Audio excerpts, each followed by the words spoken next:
A year after they kicked me out, I stood on the same front porch that used to be mine, holding a deed with my name printed across it. Inside, my parents were still arguing while packing boxes. Two voices tangled in the same blame game that never seemed to end. But that day wasn't about revenge. It was about balance. 12 months earlier, they'd started charging me $2,000 a month to live in my own childhood bedroom, and then raised it to 3. They called it teaching me responsibility. I called it the moment I stopped being their daughter and started becoming their landlord. They thought the lesson was over. They didn't realize class was still in session. I grew up in that pale yellow colonial at the end of Willow Lane, the one with the crooked mailbox and the porch swing that never stopped squeaking. To outsiders, it looked peaceful, a perfect suburban snapshot. But inside, life was scored like a silent competition. Who gave more? Who cost more? Who mattered more? My parents, Charles and Deborah, loved to remind me that nothing in life is free. My sister, Sienna, somehow never heard that part. She was the golden child, the dreamer who just needed a little more time. When she dropped out of college, they bought her a car. When I graduated top of my class, they told me not to brag. I started working right after school, long hours at a downtown design firm. My parents called it cute. They said I should be grateful to live under their roof. I paid for my gas, my food, even fixed the leaky faucet Dad swore he'd handle next weekend. I didn't complain. That wasn't me. I just saved, worked, and dreamed of the day I'd have something of my own. Then came the dinner. Thursday night, meatloaf and mashed potatoes. Mom's signature, serious talk meal. I knew something was coming when Dad cleared his throat before we'd even sat down. "You've got a steady job now," Mom said, slicing her meatloaf like a contract. "It's time you start contributing." I thought she meant groceries, maybe utilities. I nodded. "Sure, what do you need?" $2,000 a month, she said. "Covers room, board, and bills." I laughed until I realized she wasn't joking. Sienna smirked, twirling her fork. "Guess hard work doesn't pay off, huh?" Dad didn't look up. "Your mother and I have carried this family long enough. Time you learned what adulthood costs." My stomach dropped. My parents were charging me rent for the room, where I learned to walk and dream, while my unemployed sister and her new boyfriend lounged on the couch downstairs. I wanted to scream, to ask where fairness fit into their idea of family. But I didn't. I just said, "Fine." Mom smiled, satisfied. "First payment's due on the 1st. No thanks. No conversation. Just a transaction." That night, I lay awake staring at the ceiling fan, spinning slow and uneven, its rhythm mocking me. I told myself it was temporary, just until I built something of my own. They thought they were teaching me responsibility. What they really taught me was to stop asking for permission. 4 months passed like that. Work, pay, repeat. Every first of the month, $2,000 wired straight to their account. No acknowledgement, no gratitude, just silence. Meanwhile, Sienna slept till noon. Her boyfriend, Adam, called himself a manifestation coach, and the two of them lived rent-free under the same roof I paid for. Some nights, I'd come home from the firm, pain on my hands, exhaustion in my bones, and find Adam shirtless on the couch, sipping the last of my oat milk. "Don't glare at him, Maddie," Mom would say. "He's family now." Family. That word used to mean comfort. Now it sounded like a bill I hadn't agreed to pay, so I stayed quiet. I worked late. I saved. Ethan and I had bought a run-down bungalow at the edge of town, flipping it piece by piece. I told no one, not my parents, not Sienna. It was my quiet rebellion. Then came another Thursday dinner. Same meatloaf, same tension, same smell of something burning that wasn't just food. Dad cleared his throat again. Utilities have gone up." "Utilities have gone up," Dad said flatly. Eyes still buried in the paper. I froze, fork halfway to my mouth. Okay. Mom folded her napkin like she was about to pitch a business deal. Since Adam's been staying here, she began, our food costs have increased. Electricity too. We've decided your rent will now be $3,000. For a second, I thought I'd misheard. $3,000? Sienna looked right at me, that same smug grin tugging at her mouth. Adam chuckled under his breath. Excuse me, I said. Mom took a calm sip of water, her tone syrupy and cruel. You're earning more now, aren't you? You can handle it. We're teaching you responsibility. Sienna laughed softly. Guess you're getting the deluxe package. The words hit harder than any slap could have. My own parents, treating me like a tenant, while the freeloaders downstairs got free cookies and praise. I looked at them one by one. Dad, still pretending to read. Mom, chin high like she'd just closed a deal. Sienna, basking in my humiliation. I could have exploded. I could have said every word I'd swallowed for years. But something colder settled inside me instead. Fine, I said quietly. 3,000 it is. Mom nodded satisfied. Good girl. I finished my dinner in silence, every bite tasting like metal. That night, I sat at my desk staring at the renovation photos Ethan had sent, the bungalow's fresh paint, the new floors, the profit projections. We were weeks away from selling. I whispered to myself, that's the last payment they'll ever get. They thought they'd raise the rent, but really, they'd just raised the stakes. After that night, something in me went still. Not broken, just quiet. I kept paying, right on time. 2,000 became 3. Every transfer came with the same message. Rent for the month. Mom probably thought I'd matured. Dad bragged to his co-workers about raising a responsible daughter. Sienna rolled her eyes and said I was too uptight to ever move out. They had no idea what I was building.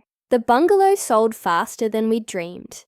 Clean staging, all cash offer. My cut alone was more than I'd earned at the firm in a year. Ethan and I reinvested immediately, buying a crumbling Victorian on the edge of town. Every spare hour I had went into that house, sanding walls, drafting floor plans, hauling lumber until my arms ached. Every hammer swing was a heartbeat, every paint stroke, a piece of freedom reclaimed. Back home, nothing changed. Adam still sprawled on the couch yelling at video games. Mom texted reminders about next month's payment. Sienna complained about not finding a job that aligned with her energy.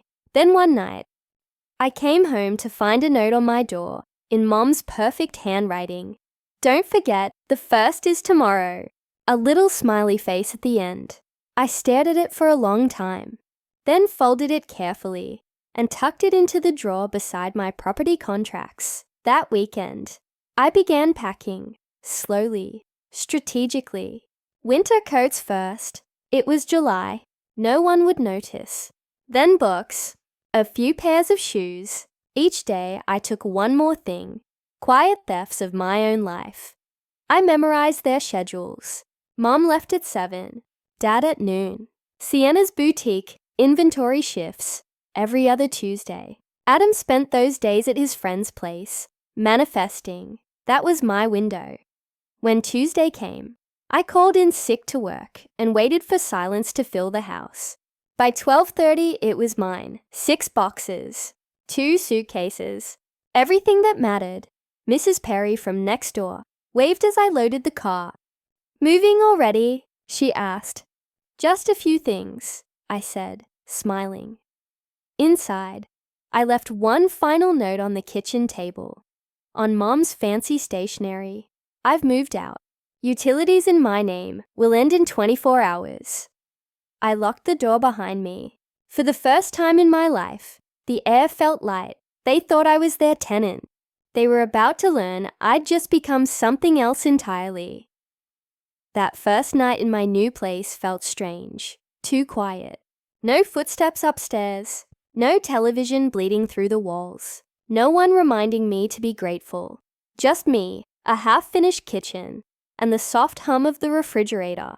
Silence had never sounded so much like freedom.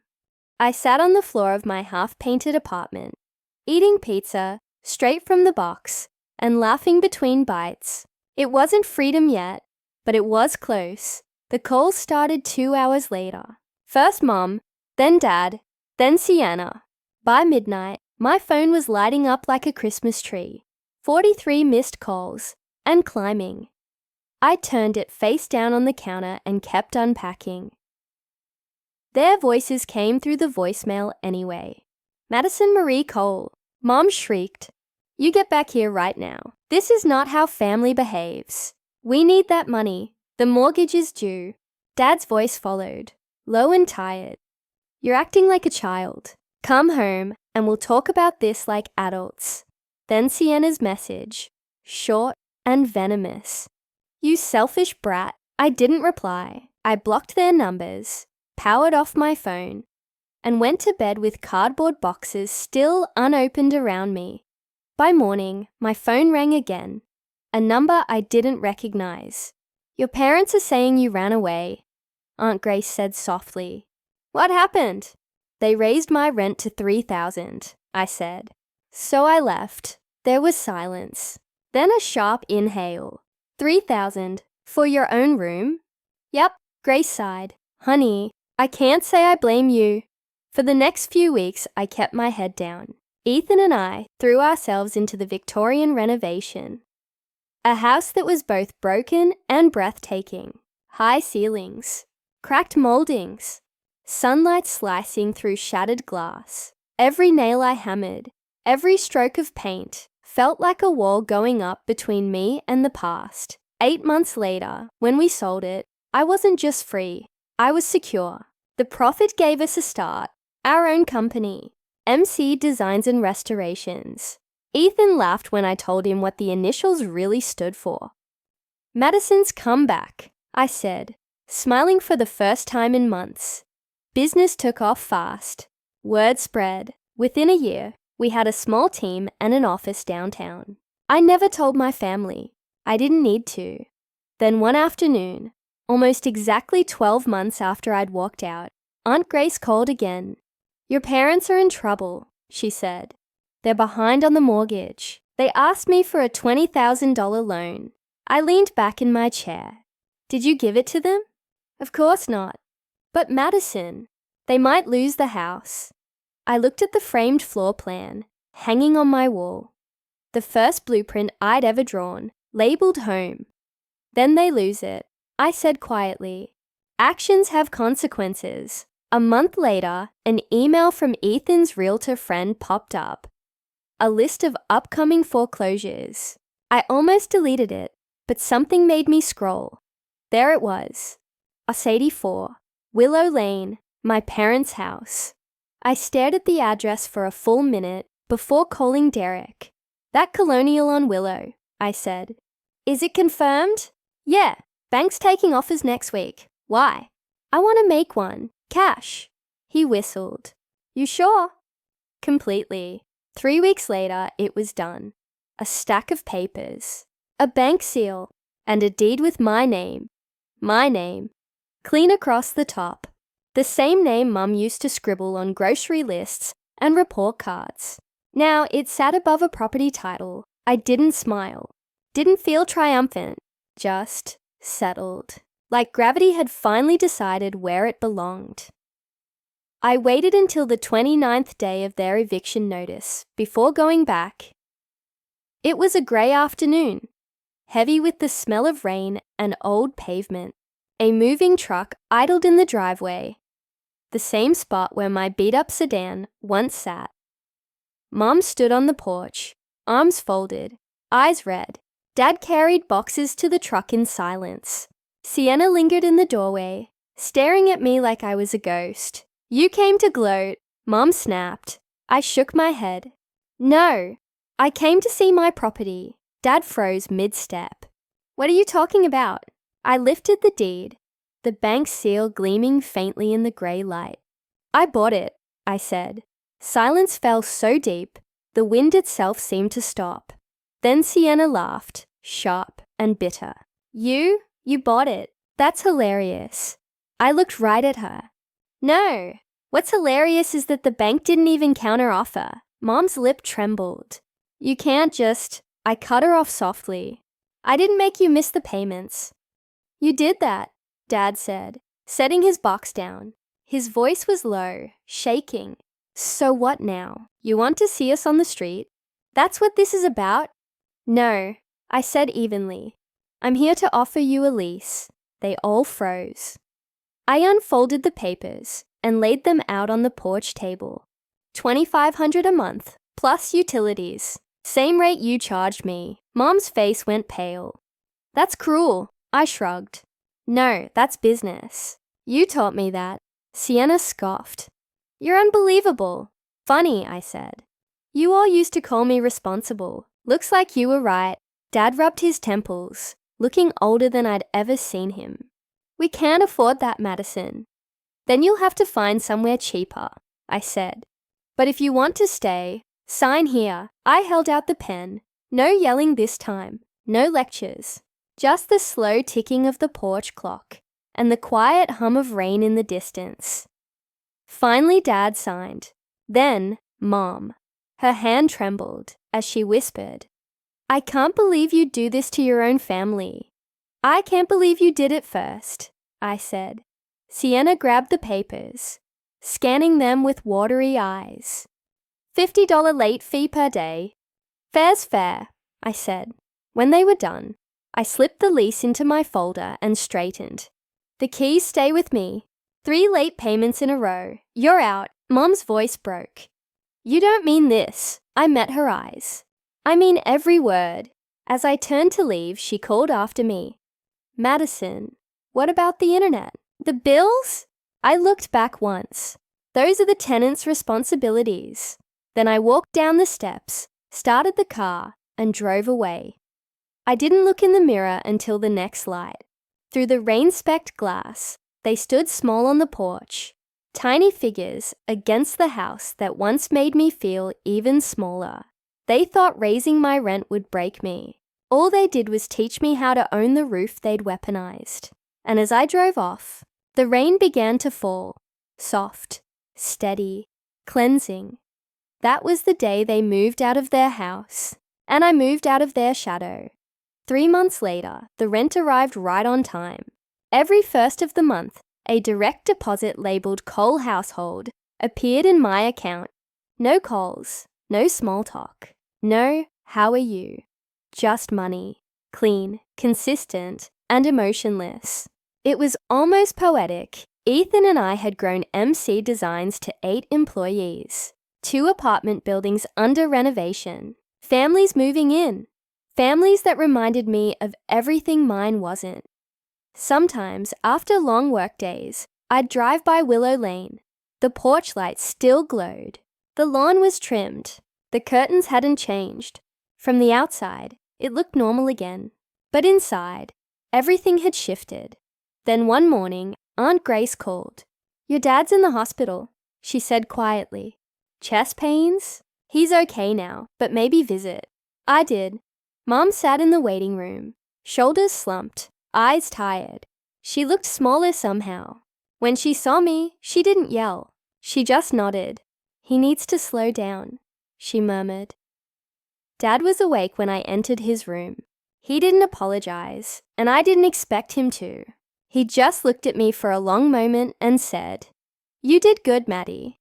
For the first time, I believed him. When I left the hospital, something in me eased. The anger was gone. The lesson was already learned. By all of us. They'd taught me what money could buy. I'd taught them what self-respect costs. A year has passed since then. They still live in that house, my house, paying rent every month. Mom started a garden in the backyard. Dad works fewer hours. Sienna somehow finally kept a job. Sometimes I stop by to drop off mail or paperwork. We don't hug. We don't fight. We just exist, separate, balanced. I don't know if that's forgiveness. Maybe it's something quieter, something earned. People sometimes ask if I regret it. The truth, not for a second. Because family isn't about who raised you under their roof. It's about who respects you when you build your own. And if you've ever had to draw that line, you're not alone.